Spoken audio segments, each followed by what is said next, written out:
suis à toi, hein, je suis à toi, je dois juste régler, finir, ah, ça y est. Salut à tous, bonjour et bienvenue chez André ou chez Papy. Comme tu peux voir, tu es chez moi dans mon humble demeure. On va fermer ça parce qu'il caille un peu des billes. Tu as vu plusieurs épisodes de la confection, de la pose, de l'évier, les plaques et ainsi de suite. C'est fait. Les plaques ont été collées, vissées, lamellées. Je ne sais même pas si j'en ai encore. Oui, ouais. Ont été lamellées. Tu as pu remarquer que dans les plaques, il y avait deux sortes de rainures. Des rainures pour des lamelles et des rainures de façon à pouvoir mettre un exemple. Je suis là, hein, un exemple. Ce style de bois, de latte, que tu viens poser dessus et ça prend l'entièreté, c'est collé aussi. Ça a été vissé, je te montre. Vu que je ne fais jamais les choses à moitié et que quand je fabrique quelque chose de mes mains, mais 9 doigts et demi parce que celui-ci il va toujours pas, j'utilise du matériel adéquat. Donc l'encadrement du support de la plaque de l'évier fait 3 cm et demi, 4 cm. La plaque qui soutient l'évier, c'est ceci. Ça fait 3 cm et demi. Pour être sûr et certain de rattraper, je te montre, pour être sûr et certain de rattraper le support de l'évier, l'armature du moins, la plaque de l'évier, excuse-moi, la plaque de l'évier et les parois latérales, nous avons utilisé ce genre de vis. Donc au total, ça fait, excuse-moi, hein, ça fait 14 cm. Ça, plus ça, plus ça, plus ça. Au total, ça fait 14 cm. Et j'ai utilisé ce genre de vis. Les vis font 12 cm. Mais André, mais ça tiendra jamais. Mais si. Pourquoi? Parce que quand tu utilises des vis, moi je fais d'abord un avant-trou. L'avant-trou, je le fais avec ceci. Je te l'ai déjà montré, hein. Donc si tu me suis, tu aurais dû savoir que il est monté dessus ou il n'est pas monté dessus. Non, pour une fois, il n'est pas monté dessus. Ou peut-être pas sur le bon. Ben, on s'en fout. Je l'ai ou je l'ai pas? Je l'ai ou je... Ah, si. Je l'ai. Voilà. Voilà ce que c'est exactement. Attends. Ouais, c'est ça. Ouais. Il est un peu gras dégueulasse. Mais c'est ça. Donc, en faisant des avant-trous avec ceci, tu gagnes déjà 2 cm. Attends. Voilà, c'est fait. Je l'ai remis à son point d'origine. Donc, voilà. Entre le début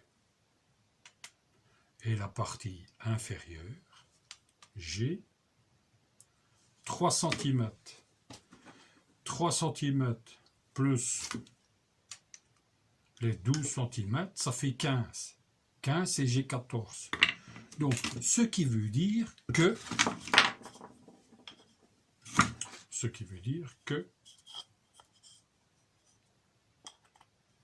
voilà. Donc, il a pris la totalité des 3 épaisseurs. Une épaisseur, 2 épaisseurs, 3 épaisseurs.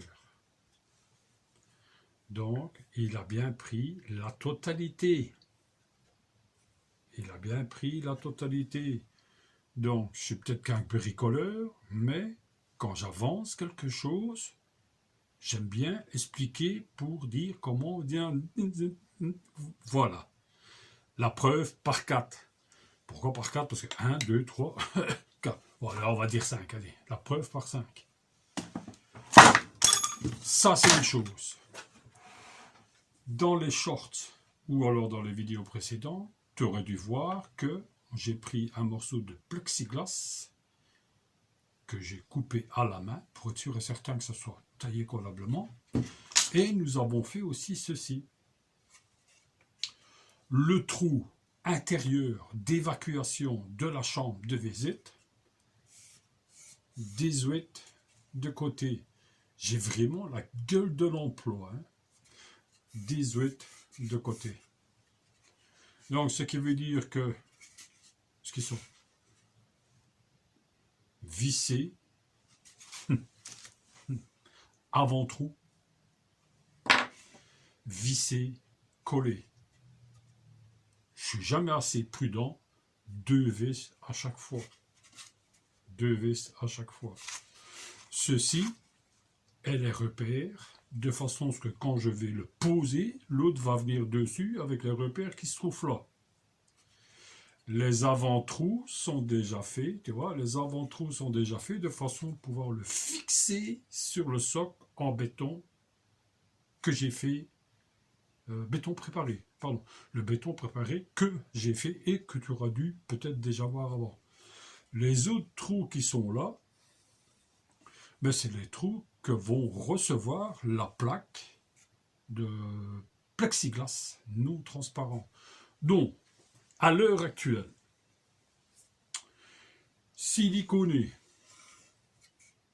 ça c'est un fixé, chevillé, vissé. Au-dessus, siliconé, on vient mettre la plaque en plexiglas, vissé. Tu aurais dû voir qu'il y a des trous qui ont été faits, c'est fait, ça fonctionne. Tu verras ça au moment de la finition. Mais le produit que je t'avais montré, que nous avons acheté nous-mêmes sur AliExpress, ah ben, ça fonctionne. Ça fonctionne du moins sur le bois. Je l'ai mis sur les parois latérales, sur la paroi du fond et sur les rebords. L'évier a été bien sûr siliconé en dessous et siliconé sur les rebords aussi.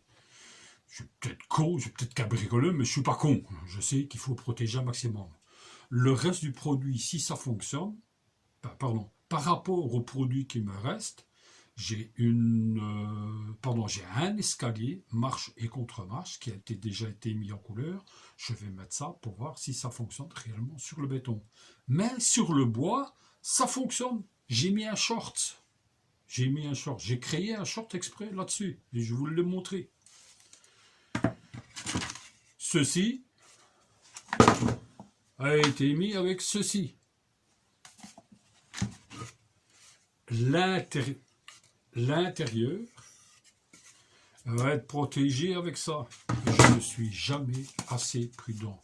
Si je fais quelque chose, je le fais convenablement. Pour être sûr, certain que ça... comment est-ce que je dis ça? Que ça reste dans l'avenir, dans les années, que je ne dois pas changer tous les ans. Hein? L'huile de lin est un produit naturel pour le bois. Nous allons tout préparer. Attends, je remets ça en place. Que ça aussi, j'aime bien que tout soit remis en sa place. Encore une fois, je ne suis qu'un bricoleur amateur. Mais tu peux remarquer que j'aime bien que chaque chose soit remise en sa place. Ne fais pas attention au bordel qu'il y a pour le moment dans mon atelier, parce que c'est le brin. Je prépare tout et je t'emmène avec moi et on fera ça sur place ensemble.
Voilà, comme tu as pu le voir et comme je vais te montrer, ça a été un peu laborieux, mais regarde.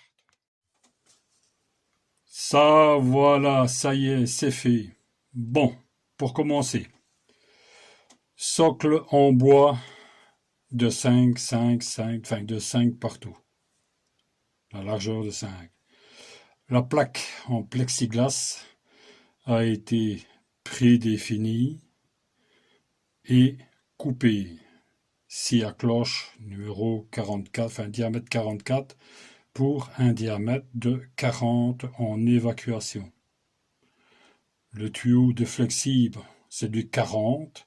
On l'a élargi pour en faire du 41, 42. C'est collé. Tu vois, c'est collé. C'est fait exprès. Ça rentre comme ça. Lui, l'évacuation de la machine à laver, j'ai retiré son embout. Je vais d'abord regarder si ça fonctionne. Si ça fonctionne, ça restera comme ça. Si pas, il faudra peut-être que je coupe un morceau de façon à pouvoir le remonter. Ceci est l'évacuation de l'évier. Même chose. On l'a élargi. C'est du 40. On l'a élargi un peu. Et ça rentre dedans. Je ne les colle pas. Pour le moment, je laisse ça comme ça. On va nettoyer et je te montre le reste après. Je t'avais expliqué qu'on avait acheté du produit express sur AliExpress concernant l'humidité de ci, de là. Ben, je te montre. Voici le produit ou le résultat. Comme tu peux remarquer, il reste des gouttelettes d'eau. Donc, c'est que le produit fonctionne très bien. Tu vois, ici aussi, ça perle. Donc ça fonctionne très bien. Rack robinet normal. Je mets une vanne et pas un truc moche. Teflon. Chanvre ou filasse pour le français, plus de la pâte. Je me suis basé et j'ai demandé les renseignements à Alexandre, le plombier chauffagiste de l'entité 69 en France. Je vous mettrai un lien de sa chaîne en description. Pour le reste, la seule chose qui me reste encore à faire... Ah oui, je vais te montrer. Il me restait du tuyau flexible de mon ancien aspirateur que j'ai changé, comme je t'avais expliqué. Donc je l'ai mis sur l'évacuation de mon lave-vaisselle. Hop, hop, hop. Et c'est le tuyau qui se trouve dans le fond. Ceci est le trop-plein, désolé pour le brol, c'est le trop-plein de ma citerne. Ça, c'est l'évacuation de ma machine à laver ou de mon lave-linge comme on veut. Et ceci est l'évacuation de l'évier. Je peux vous assurer que ça fonctionne très bien. Je vais même essayer de faire un test. Ce qui tourne à l'heure actuelle, c'est le groupe Hydrofor qui vient de se ramorcer. Donc on remplit le seau. Et j'ai pas de fouette, hein.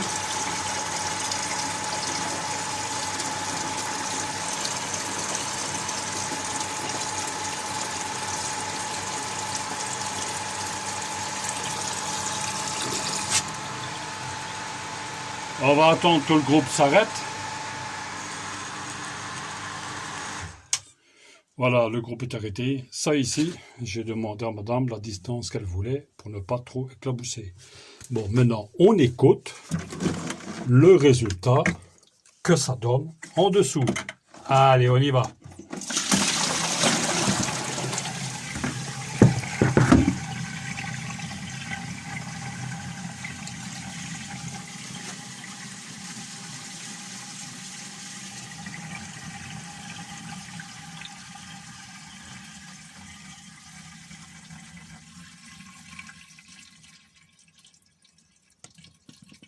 Et voilà.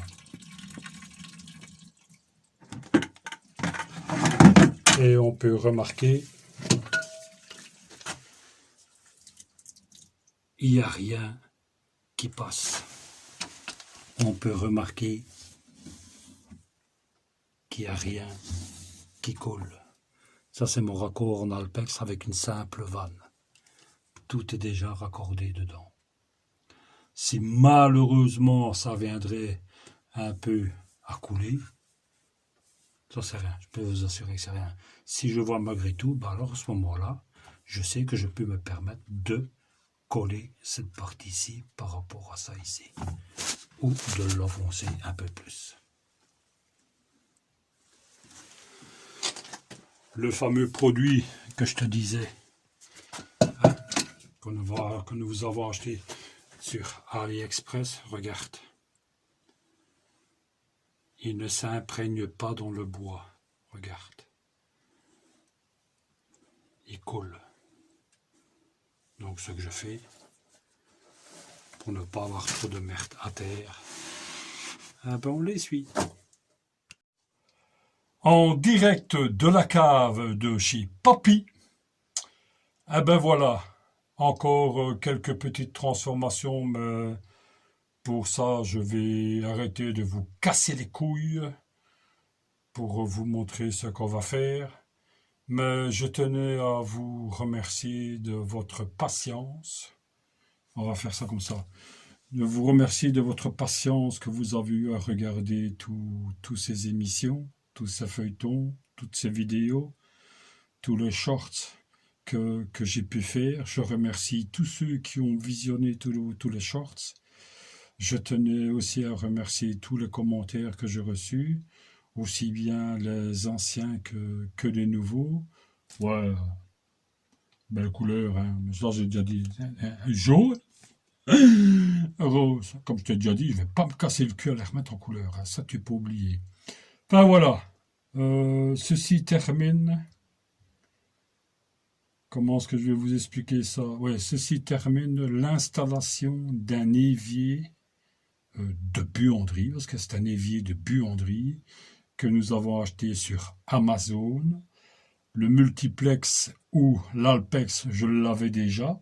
Le robinet ou la vanne, je l'avais déjà. La culasse, je ne me suis pas cassé le cul, je l'ai acheté sur Amazon. Les tuyaux, comme tu vois ici, ce sont mes anciens tuyaux d'aspirateur le DOS Commander que j'ai utilisé, qui fonctionne très bien. C'est ça que j'ai pas dû acheter. Autrement, de l'Alpex ou du multicouche, j'en ai encore. Tout ce que j'ai pu réaliser ici, mais c'est en regardant les vidéos d'Alexandre, plombier, chauffagiste, technicien, ramoneur, tout ce qu'on peut s'imaginer, tous les renseignements que je lui ai demandé pour ne pas faire de conneries, mais il a eu l'amabilité de me répondre. Je lui ai même posé certaines questions en lui sonnant. Mais bon, allez voir sa chaîne. C'est une personne qui est directe. Il n'a pas de porte de derrière. Que tu sois content ou pas content que le travail soit bien fait ou que le travail c'est de la merde. Alexandre, merci. Phil, merci. Nico, merci. Et nous, on se retrouve pour une prochaine aventure, la prochaine épisode, le prochain vidéo, et aussi quelque chose qui me tient très à cœur. Mais tout ça va être réalisé avec toutes les chutes de bois, de palettes ou autres qui me restent dans mon petit atelier. Il me reste à vous dire un grand merci de votre patience et on se retrouve pour le prochain épisode. Un grand merci et à bientôt. Allez, salut.